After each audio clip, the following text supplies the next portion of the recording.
What's up mga kabutingting? Ating tugunan, punuan ang puwang. Jamyag TV. Home of Carlos Guitarya. Jamyag TV. Home of So, Jamyag TV pa rin po, muling nagbabalik at welcome po kayo dito sa aking munting channel, Jamyag TV. So, ano nga ba ang may babahagi ko sa inyo ngayon mga kabutingting? Wala lang naman, gaya ng dati, sabot-sabot lang. Para may mapagkwentuhan lang ba? Plano ko kasing gumawa ulit ng bulilit video okay. Yung katulad nito oh, ayan, bulilit video okay siya pero kaya niyang sumabay sa mga malalaking video okay. Kaya nag-order ako ng Janjaran, ito oh. Nauna kasing dumating itong amplifier kit na to kaysa nito na parts, ayan. Since ito yung naunang dumating, so tetestingin natin. Amplifier kit OCL 504. So kamag-anak ni OCL 506. Ito ay ito ay hindi ko pa na-testing. Bili ko ito sa Shopee ng 691. Bago natin testingin, simple review lang itong OCL 504 halintulad din siya ni OCL 506. Ang pinagkaiba lang ay si OCL 506 ay may props na integrated circuit sa kanyang preamplifier. Ito ay wala. Pero ang design nito ay katulad ng mga conventional amplifier o yung mga old school amplifier. Una ito ready to testing na lang. At ito yung ilalagay ko doon sa gagawin kong mini video okay. Para kaya niyang sumabay sa mga malalaking video okay. So yun yung plano ko. Meron na siyang stock na 2 pairs ng transistor NPN and PNP. Para makita nyo ng gusto, ayan, reviewin natin. Ito siya. Ito po si OCL 504. May nakalagay dito na 80 volts VDC. Meron siyang 2 pairs na NPN PNP 5200 at saka 1943. Ayan po yung ginamit nilang kanyang power transistor Ang design na ito ay mga typical na amplifier nung araw. Bali ito yung ilalagay ko na magbubus doon sa gagawin kong mini video okay. So napakadali nang gumawa ng amplifier ngayon Hindi mo na kailangang maghirap pa. Hanapin mo na lang sa Shopee o kaya sa Lazada. Meron na. So ayan. So testing natin ito dahil ito ay hindi pa na testing. Te-testing natin siya mga kabutingting. Dito natin ite-testing itong OCL amplifier kit natin at kay Foreman po namin ito at dito natin ite-testing at manghihiram muna tayo sa kanya ng mixer. Ito po yung kanyang mixer National. So vintage na siya, 110 volts. So naglagay din si Foreman ng electrical tape diyan, electrical tape ng masking tape para pag isagad nila hanggang dyan na lang kasi para hindi masunog itong speaker na to.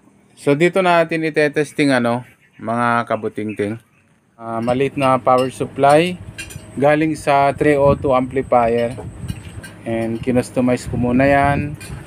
Si OCL ay nangangailangan siya ng 80 volts. So testing muna natin sa mababang voltahe. I-check natin kung may voltahe. Ayan, 37.5 volts. So far, wala namang indikasyon ng pag-iinit dito. So, good. So, bali nakakabit na siya. Ang speaker niya ay ito. Tignan natin kung may signal input. Ayan, medyo mahina. Ayan medyo mahina yung kanyang signal input Ayan.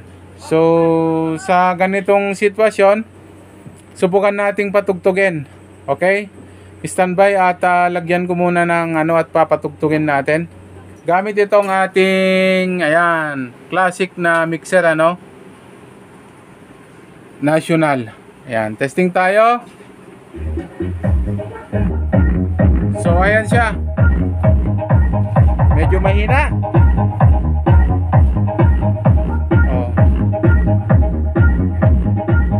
Okay siya, okay.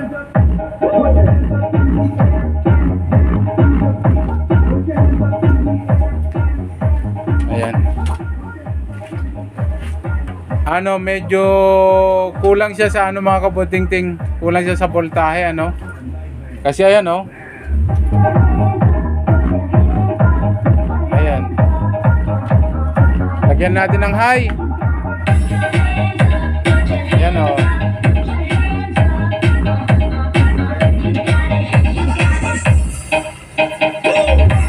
So ito si OCL natin, ano?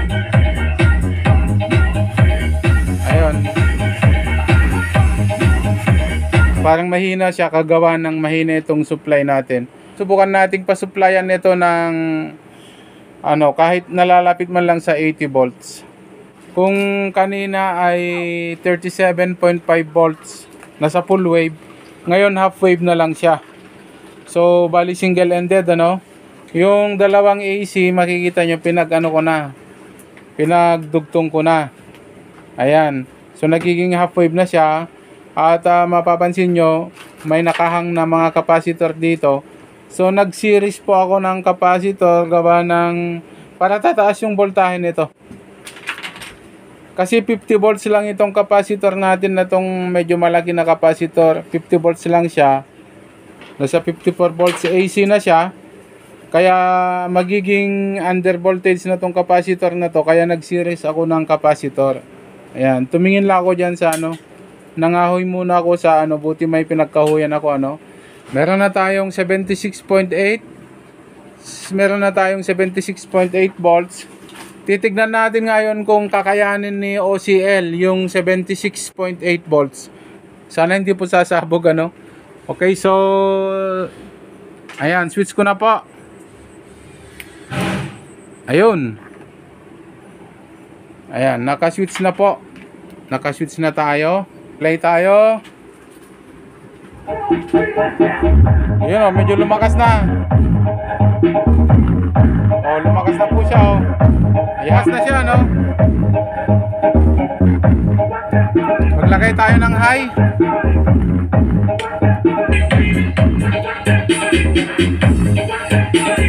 Ayun, oh.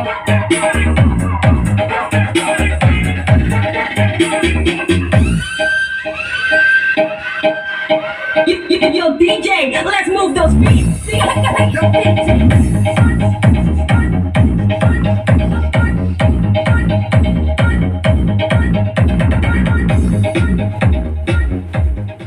So ayan na po siya, no? Medyo lumakas na siya. So okay siya mga kabuting-ting, ano? Mas maganda sana kung mas malaki pa itong power supply natin. At kung makikita nyo, diretso mixer lang siya. Yung out ni mixer, kinain ni OCL. So bali wala pa tayong control niyan. Kumbaga ang nagsisilbing processor lang natin ay si mixer, ano. Ito siya, oh.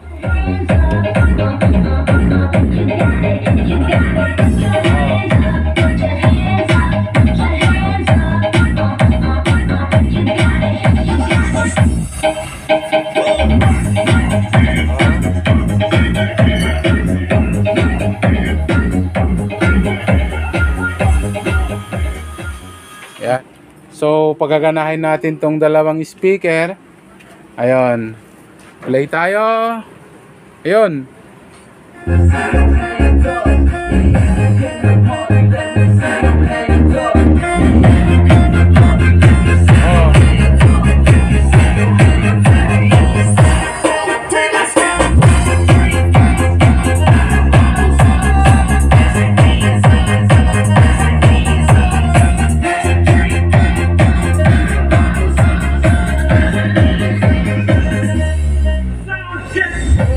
So pwede na mga kabuting-ting.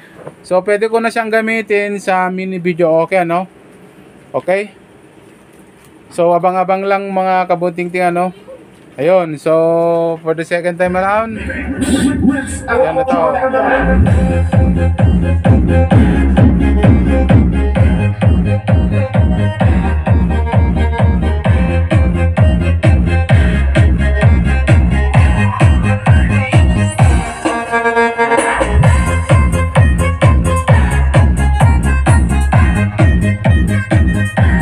Abang-abang lang sa susunod kong vlog, ano. Gagamitin ko ito sa mini video okay para kaya niyang tapatan yung malalaking video okay. Ayun lamang yung video natin ngayon mga kabutingting ano, at maraming salamat sa pagsama nyo sa akin sa walang. Ito po muli ang inyong kabutingting, laging nagsasabing lagi po sana tayong mag-iingat. Maraming salamat, paalam, God bless, babus.